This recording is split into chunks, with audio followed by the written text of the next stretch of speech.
everybody. Brian May, Mike Donahue here. We are here to chit chat about life, Brian, right? Life. We That's are right. bringing wisdom to the masses. Or Uh, something. Something like that. Well, thanks everybody for tuning in. I know we're kind of getting a following here. Really count that as a privilege that you would spend a half hour with us, chit chatting with Absolutely. us, or listening to our ranting here. Today we are going to be chatting about freedom. This is 4th of July week. Yesterday was the 4th of July. Taping this on a Friday. And what a great day. I love 4th of July. First of all, when I was a kid, just the fireworks and that whole mess. It was just awesome.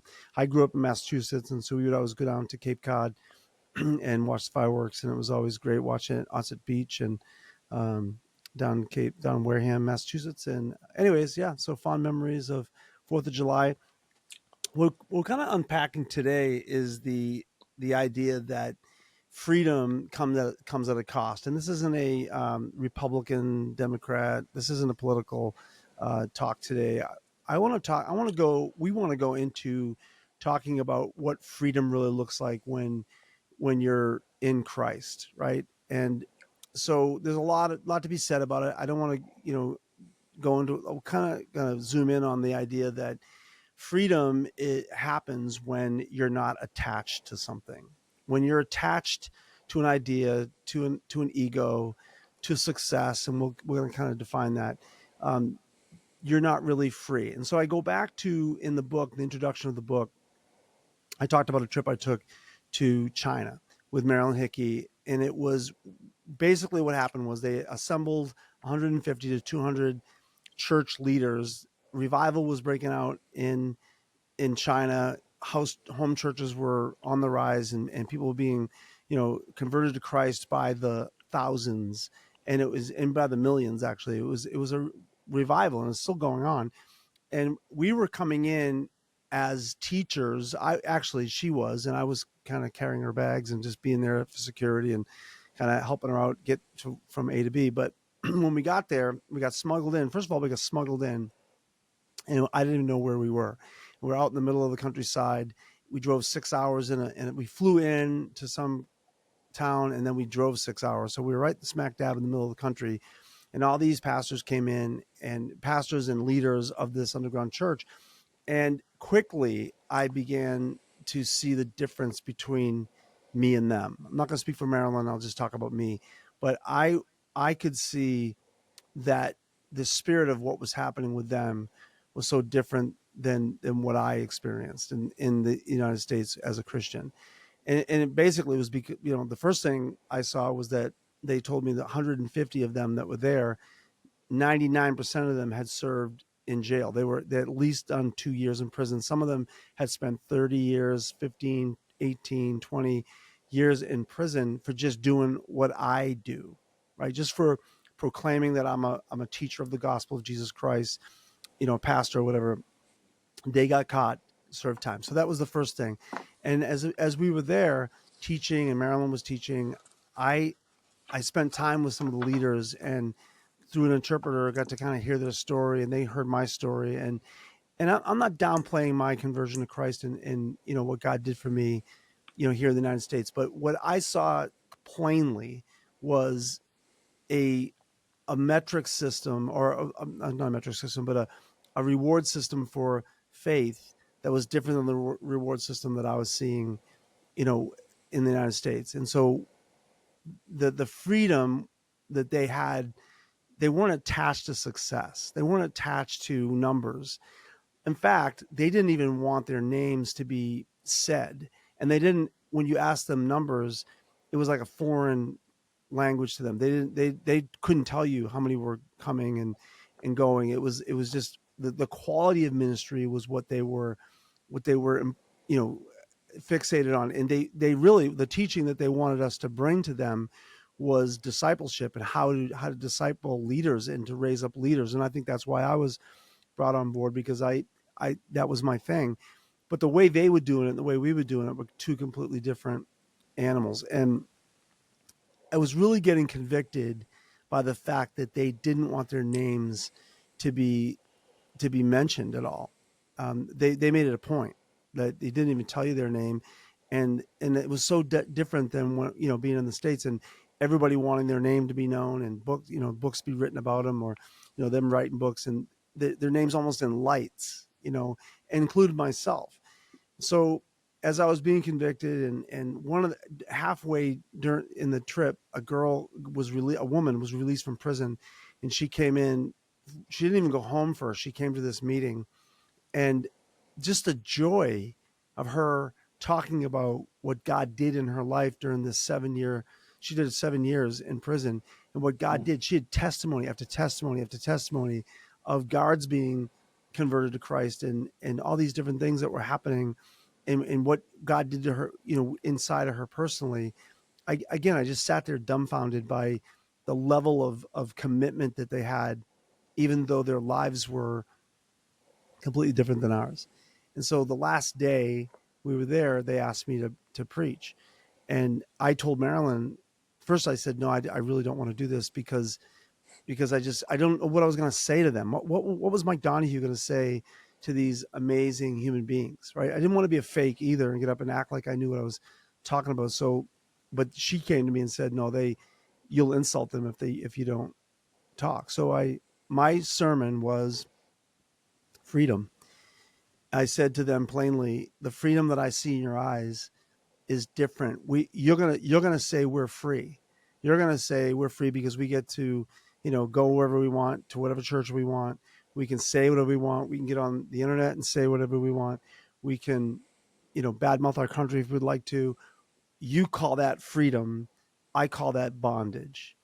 You're free to just to minister and to be obedient to God and do what you're called to do. We don't have that kind of freedom in America as far as church goes. And they were looking at me like I was like they didn't understand. And I broke it down for them. I said, in America, our pastors are measured by success. Their success is measured by numbers and money, and they're bound to that.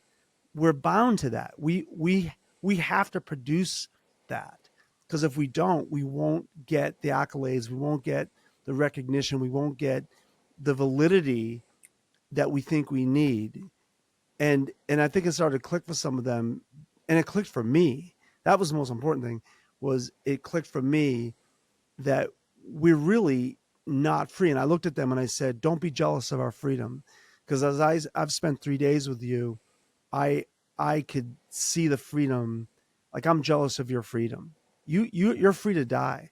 You're free to just do what God tells you to do. We're not. We have to produce numbers. We have to produce disciples, and not because we're trying to build the church, but we're trying to build our kingdom. And when I got back to the States, I want to end with this story. I got back to the States. I wrote this in the book, but Marilyn, in her wisdom, said, you're really gonna have a tough time talking to people in the church now, because you're gonna see the contrast. And she was trying to walk me through not being overbearing to these people. And I mentioned this book that a girl came up to me and said, we don't, I'm leaving your youth group because you don't love me. You guys don't love me the way, you're supposed to, or the way you told me you were going to. And I, at first I got real defensive, and I wanted to say to her, we'll go spend some time in prison. But as I, like I was just, I mean, she was being a little brat, but then I started realizing we created that. We created her to depend on us. We made her a disciple of Breakthrough, our youth group, not a disciple of Jesus Christ. And that convicted me, because she wasn't free either. And I had to jump through hoops to get her to stay, instead of just preaching the gospel and being, measuring my success based on obedience, not on the numbers and how many kids were in my youth group. And that began the journey for me of real freedom to really minister in a way that makes sense. And I think what's happening with pastors today is that because they have that standard of success, it's numbers, money, and status, they're not free. What are your thoughts, Brian? Yeah, a couple things. First of all, and we've mentioned this on the podcast before, and we'll continue to mention this. We want to be careful not to paint with too broad of a brush. We know that there are people out there in the Right. ministry who are doing things. I'll just say right. They take seriously what they're doing. They care about people. They feel like they've got something that can help people have better lives and make their communities better. But what we're focused on right now is um, this. I heard someone on another podcast call it the evangelical industrial complex. Right. This bigger is better phenomenon that we see in America that manifests in its most radical form in megachurches. Although you don't have to be a megachurch to fall into these traps that Mike's talking about. And I remember the first time Mike told me this story, I thought, well, these guys really believe in what they're doing, and they really, and men and women, I should say, and they have a desire to help other people. That their focus is really helping other people. Now, I don't like to quote a lot of Bible verses, but Jesus. I mean, the scripture that comes to mind is, no man has any greater love than this, that he lays down his life for his friends. And I think that when my impression, I didn't meet these people personally. Obviously, I wasn't there with Mike, but that was the ethos by which they operated. They truly were motivated by something pure. And what we see in America and in Europe, I believe as well, but in America, in our experience, are people who are, for all intents and purposes, they're building careers, they're building commercial enterprises.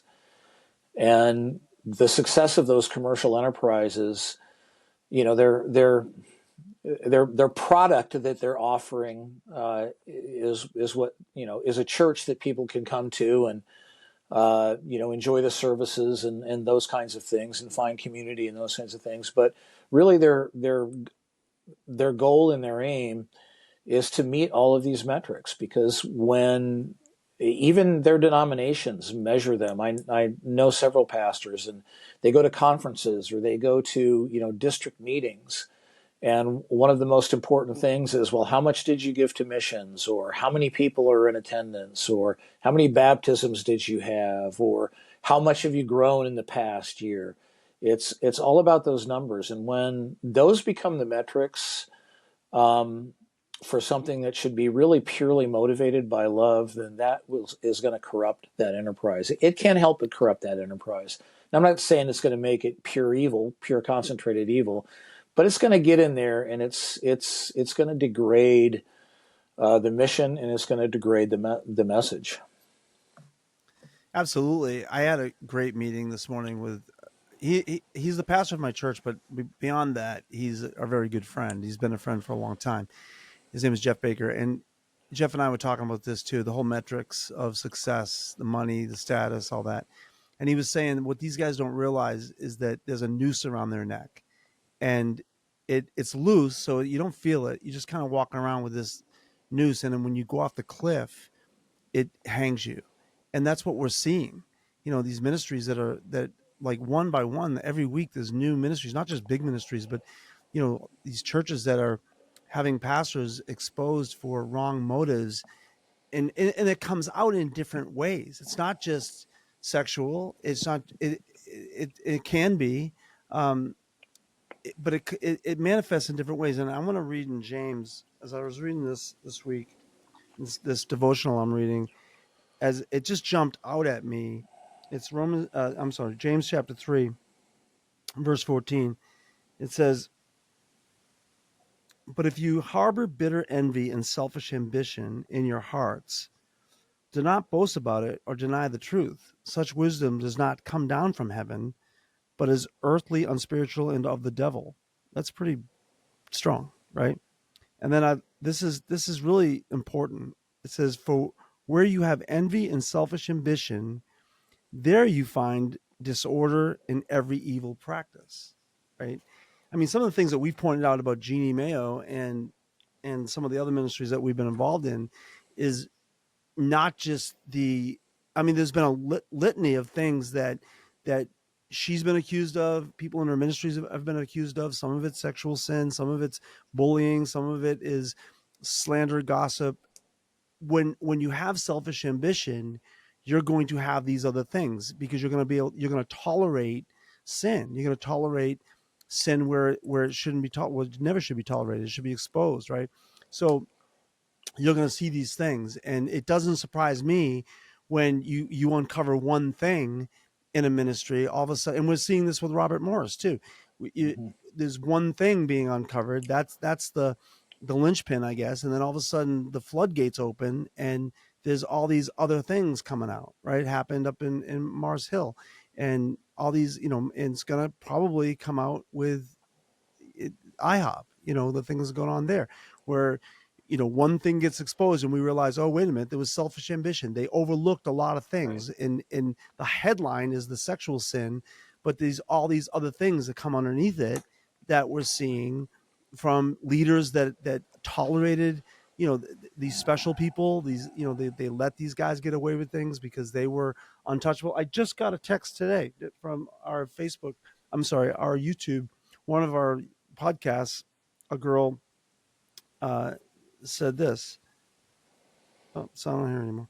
Well, basically, she said um, that when she went to church, there she goes, the people that were in favor that the church favored, it was the Bellevue Christian Center. She said they were untouchable, but anybody they didn't favor, they were, basically fair game, and that's what happens when you have selfish ambition. The pastors and the leadership team, they're going to tolerate certain things because the bottom line is the attachment to success. They're attached to success. They need it. They beg for it. They're enslaved to it. They're not free. They're enslaved to this thing. And Yeah. so if that sin is going to get them, you know, to the bottom line, they're going to tolerate it. Yeah, just to be clear, nobody that we have talked about on this podcast, especially our last one, has been directly accused of committing uh, sexual sins. There are credible accounts where they covered for people who had that were in their ministry. I just want to be Right. clear on that. It's good. Yep. Um, so the drive for success is present in every person. I mean, it really is. And um, there are there's this thing we hear a lot lately about being self-aware, right? And um, I, I have I have someone in my life who really helps me be self-aware. I'm married to her,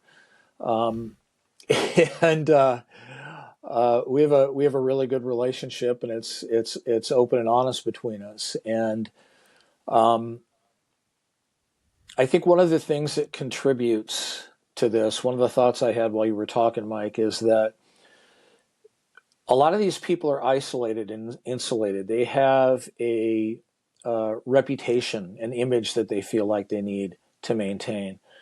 And there are very few people close enough to them to be able to speak into their lives when they begin to veer off track or maybe, manifest a motivation that maybe they need to check. They set themselves apart. There are churches out there that have strong boards. A lot of mainline churches, number one, the pastors are assigned by their district. They're not, elected by the church.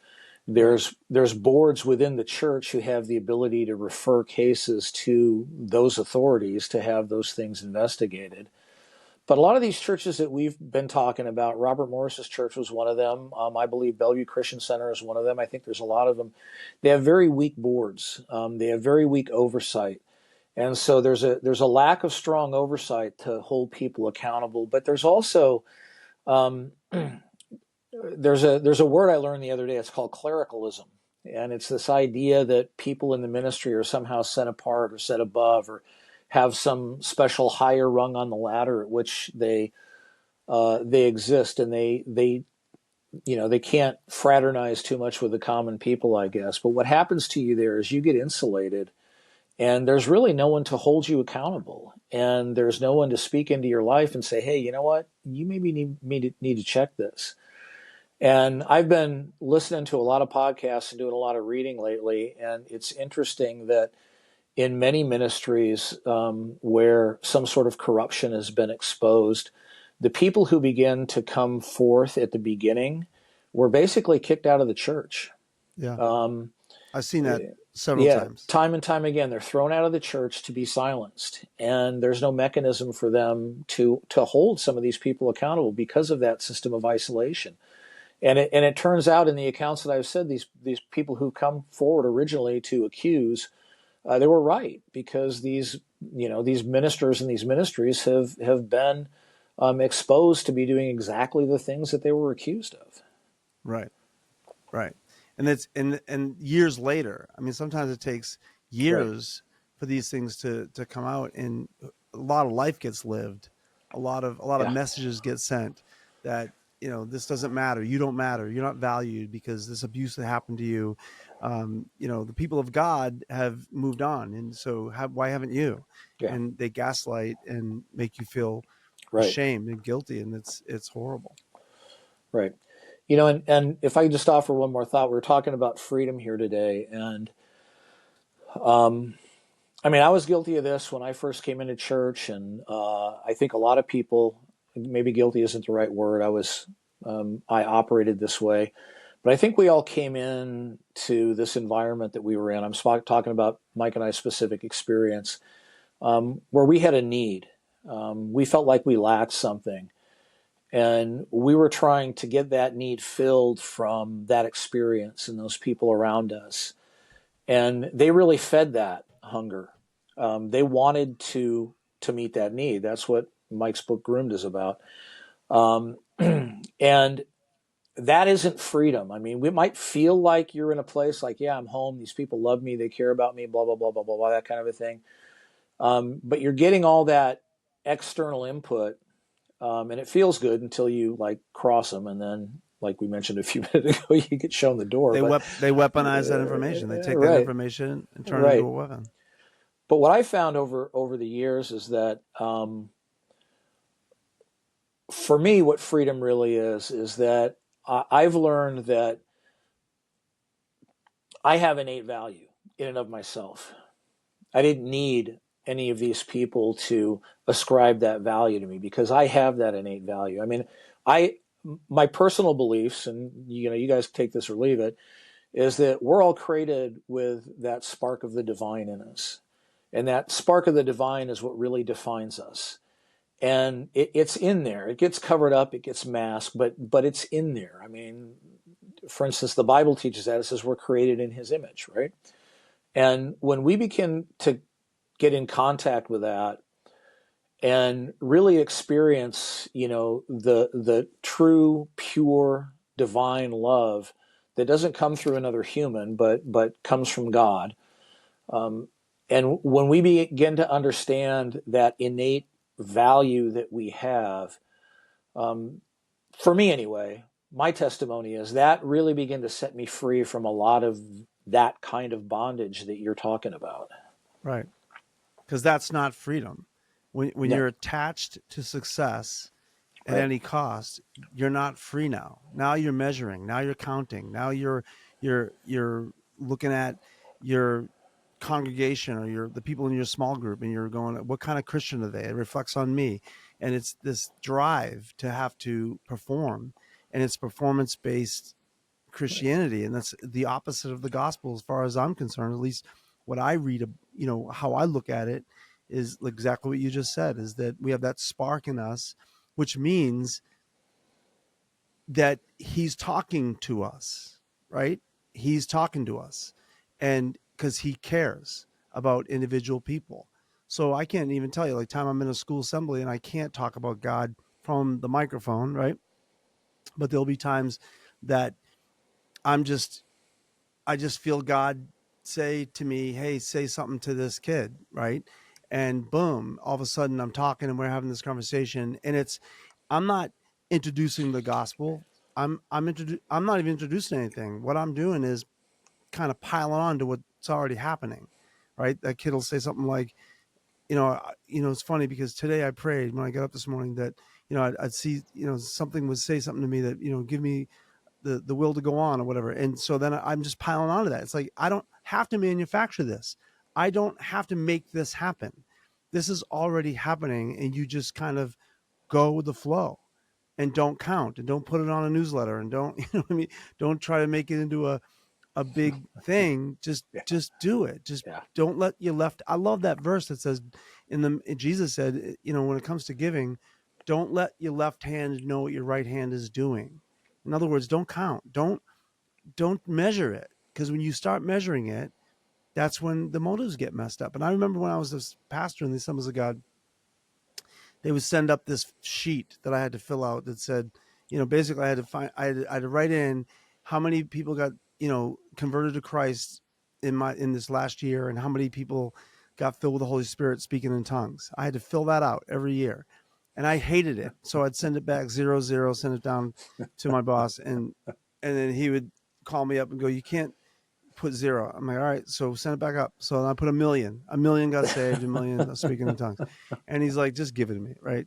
I go, "Gary, I'm not going to fill that out, because I don't want to. If I start counting, I'm going to get goofed up in the head. Like, I don't want to count. I just want to get up in the morning, go to work, and be Jesus to people. Like, not the authority of Jesus, but you know what I mean? I want to be loving to people, just be his hands extended, because God is doing things in people, and you don't have to count. Sometimes some of the best ministry experiences I've ever had, as far as me personally putting into people, they never came to my youth group. They just were people I yeah, met on the street or met out. Or one yeah, kid never came to my youth group. He went to Bellevue West High School. I'm friends with him to this day. Never came to my youth group, but I know I impacted his life. He's told me I've yeah, impacted his life. It's just because I just didn't count him as part of the, you just don't do that yeah, stuff. Just be obedient. Get up and be free to be who you are. And I want to speak to some of you people who you've had that spark in you, and people tried to control it, and they wanted you to count, and they wanted you to give them an account of what you did, and they were measuring your worth based on the fruit of your ministry, and you lost the spark, you lost the fun, you don't it's not fun to you anymore. I get it. Don't give up on God. Didn't want that to happen to you. He wanted you to enjoy bringing life to people, and being free to love people the way they are, not putting them in some roster. yeah, Go ahead and close this yeah. up, Brian. So the way I like to think about it, and I'm gonna talk about myself. Hallelujah. If because that's what everybody wants to hear about. No, I don't want to. I don't want to point a finger at anybody, but I know for myself We did that that last week. yeah, yeah, taking a break. Um, For now. for now, when I'm operating out of my ego consciousness, it's very apparent to me that the object of my concern and my consideration is me. That I am focused on my comfort, my need, my whatever. And when I am operating out of my, I'll call it my Christ consciousness, then my focus is on the other and the betterment of the other. And if you've ever raised a kid, you know that that's a constant battle. You've got ego, you've got Christ consciousness, and it's not in it's a lifelong experience. Um, but if you turn that around and you look at the people who maybe are leading you in your life, maybe they are your pastors or maybe they're whatever. Um, Good exercise is to begin to develop a sensitivity to that. Are the people around me really operating out of an ego conscious? Am I here to make them feel better about what they're doing or who they Right. are? Or do I really experience love and selfless love and concern that that other person really wants to um, give something to me out of this relationship that's going to benefit me? Right. I think that's a really good thing. That's a really good skill to learn and really good questions to ask. And I'm not saying that you should walk around judging everybody and be suspicious of everybody. But on the other hand, you shouldn't be ignorant of that assessment either. So Right. I'll Right. And just, don't feel guilty for having that sense inside of you that goes, wait, right, something, they're dropping names all the time and they're dropping numbers all the time. right, Maybe they are attached right, to these metrics that in the end are going to hang you. I mean, they right. just do. They do. If you Because live for everyone, those, yeah, sorry, Mike. Everyone of you out there is more valuable than that, is more important than that. And no one is um, just, fodder for someone else's machine. yeah, You're all inherently invaluable. You're loved. You're worthy to be loved. And although none of us are perfect in treating each other that way, we develop a sense and we learn uh, which direction people are leaning, I guess is what yeah. I'm trying to say. No, it's really good. And I want to be led by people like that. That's why I love Jeff Baker because he's not perfect. Nobody is, but I know that that's his motive is to really Yeah. help people. And he had when I was going off the rails and I went back to drinking alcohol and stuff. He never stopped being my friend. He never stopped believing in me. He put me in leadership positions. Not I didn't work for the church, but he'd have me come in and do small group training and things like that. Even though he knew I wasn't 100%.